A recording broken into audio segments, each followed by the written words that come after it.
La ragazza sta subendo quella che si chiama vittimizzazione secondaria, che consiste appunto in una rivittimizzazione, in una seconda violenza che la società in questo caso mette in atto nei suoi confronti. Sappiamo che la ragazza è in uno stato di paura proprio perché arrivano delle minacce concrete alla sua persona. Dopo la violenza, dopo una vicenda giudiziaria durata 8 anni, ora è costretta a subire insulti via social e minacce anche per la sua famiglia. Un incubo quello che sta vivendo questa ragazza, oggi 23enne, vittima dello stupro alla Baita al Lago nel 2015.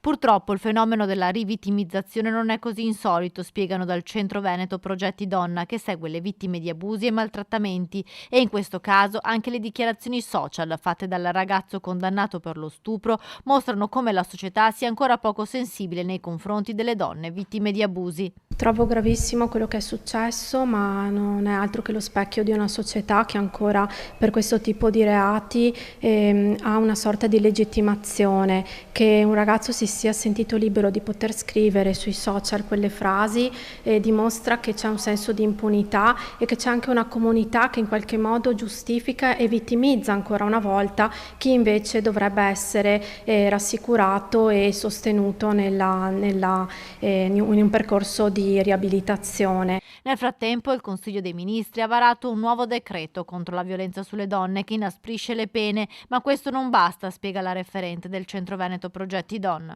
Non serve inasprire le pene, lo abbiamo visto in questi ultimi 10 anni quando si è lavorato solo su quello.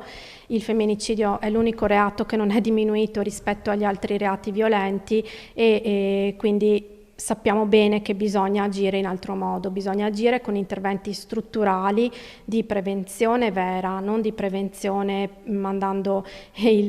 pensando solo che la pena sia l'unico deterrente per questi reati. Dobbiamo agire nelle scuole, dobbiamo fare entrare i centri antiviolenza nelle scuole che possono portare percorsi appunto volti alla consapevolizzazione del tema sia nei più piccoli ma anche nella comunità educante.